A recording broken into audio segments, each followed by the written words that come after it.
With all of the bad news here in the United States and also around the world, it's a little bit refreshing to get some good news, or the potential for good news, as this case is, and I'm going to report to you from this little news that I just found out about as we explore.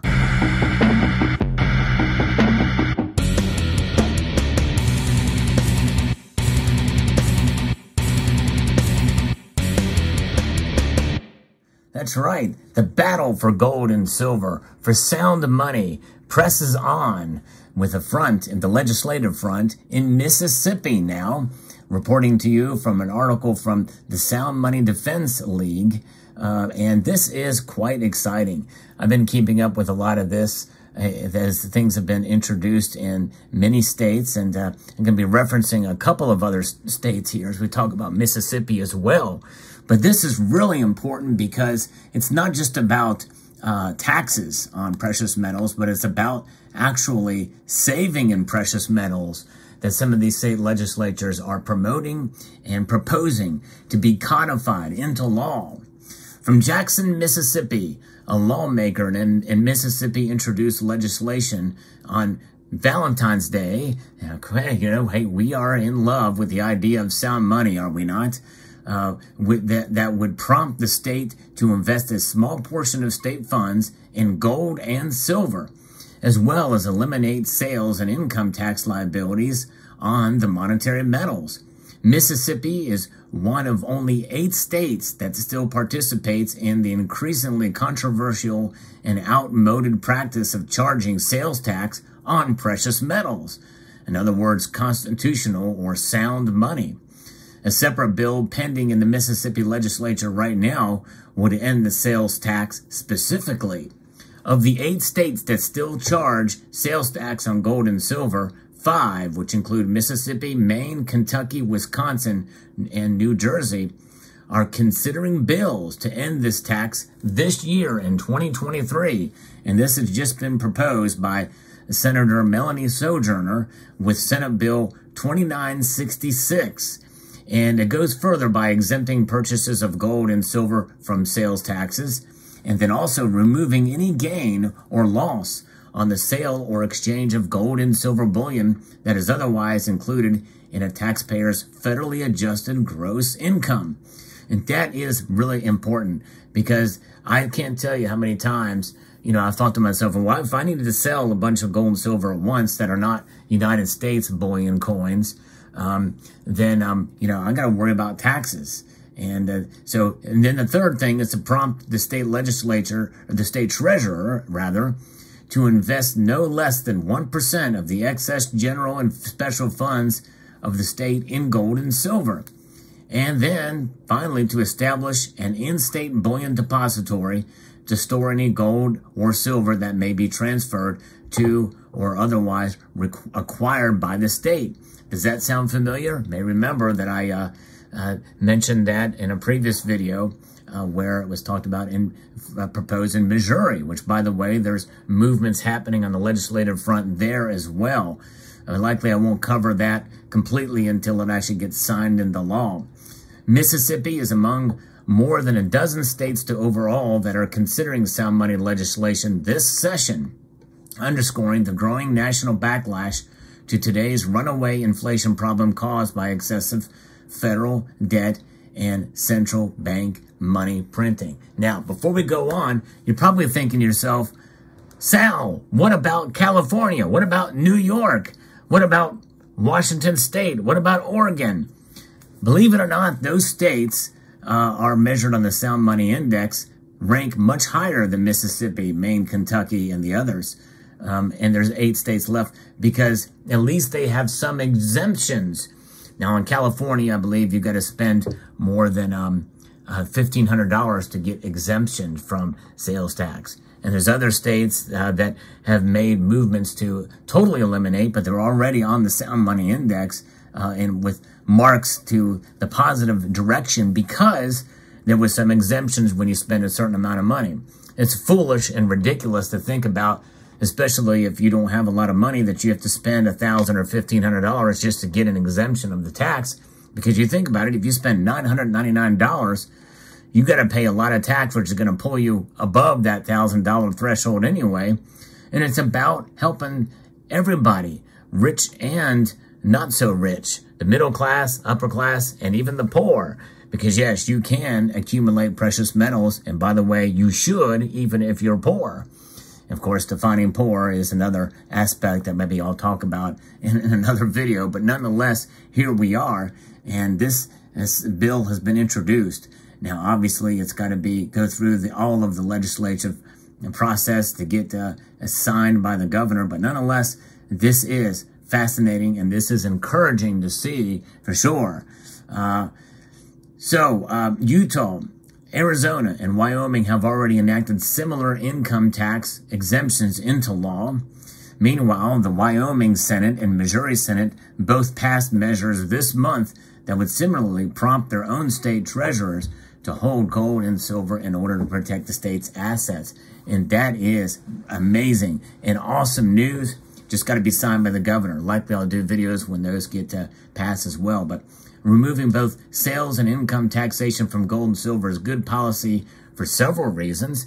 Taxing precious metals is unfair to certain savers and investors. Indeed, that is very true. It is definitely unfair to be taxed for holding money. And that's what gold and silver are. I know people have different debates as what constitutes money, but if you look at all the properties of money, which includes a store of value, gold and silver are it. In fact, I even believe that this is a store of value, but it's a decreasing store of value.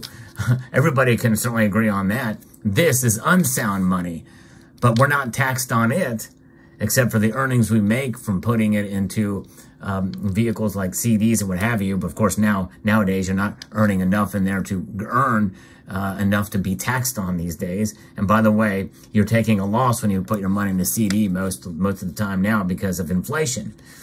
And then this, though, is sound money. Money that has proven itself over the course of many years, thousands of years, to be a wealth preservation device. Devices with both gold and silver. Gold and silver are held as forms of savings, and they also say investments here. They should strike that word from the record because profits from investments should be taxed, right? Or they are taxed and what have you. But Mississippi does not tax the purchases of stock, bonds, ETFs, currencies, and other financial instruments.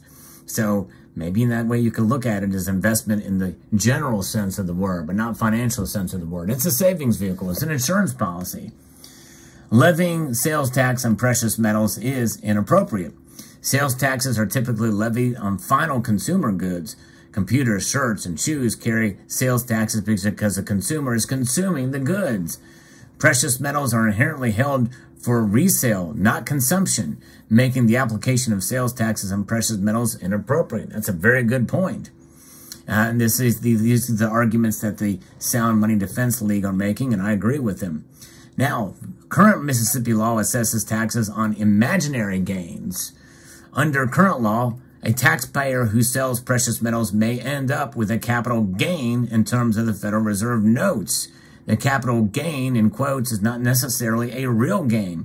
It's often a nominal gain that results from the inflation created by the Federal Reserve and the attendant decline in the dollar's purchasing power. In fact, you could take that argument to its next logical conclusion, that if you bought a silver, let's just say a silver coin here, at let's say you bought it at $18 an ounce before the pandemic, and here it is sitting at $21.50 an ounce now, you would think that would be a gain.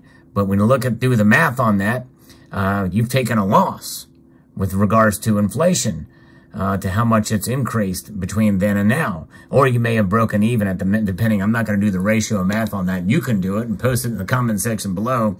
But if you do have a slight gain nominally, it's not much at all.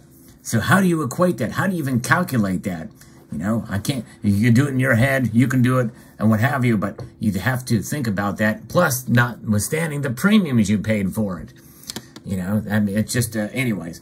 Yet this nominal gain is taxed at the federal level, and because Mississippi uses federal adjusted gross income As a starting point for Mississippi income calculations, this nominal gain is taxed again by the Magnolia State.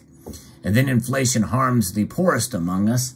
Inflation is a regressive tax. The hardest hits are wage earners, savers, and pensioners on fixed incomes, as well as those who own few or no tangible assets.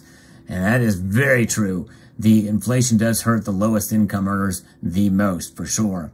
Taxing purchases and imaginary gains on precious metals is harmful to citizens attempting to protect their assets.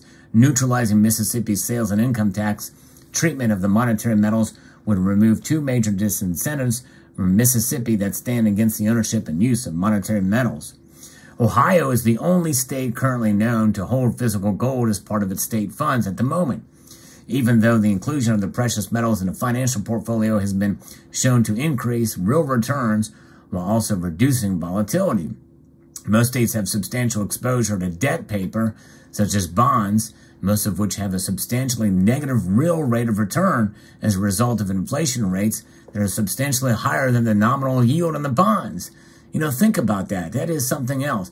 And of course, people can say, well, look at gold and silver over the past 10 years even. I've talked about that. That, you know, in some cases, some measures, depending on how you buy your precious metals, you could lose big time, both nominally and real. So you got to be careful with how you buy precious metals. But I've talked about that in other videos too. Some of the more recent videos, especially the one about the gentleman who lost $58,000 buying silver. I encourage you to check that video out. It talks about that. Right now, Mississippi is tied for 45th on the Sound Money Index for 2023. But if this becomes law, Mississippi would rival Wyoming, the state currently at the top of the index with a score of 56 out of 100. So I think what they are doing, J.P. Cortez is a policy director for the Sound Money Defense League. He's kind of held this up, and I think this is a great movement, and I think it's amazing to see what's happening here. More than a dozen states have introduced pro-sound money legislation for 2023 so far, and it is something to see. It's a revolution, folks, and I think if we get all the states on board, that's going to put pressure on the federal government that they're going to have to recognize sound money again. Let's make gold and silver money again, and it starts at the state level. Let me know what your thoughts are on this. I'd like to extend a multitude of gratitude to all of you for taking the time to watch this video, and to encourage you to please rate, share, comment, and subscribe.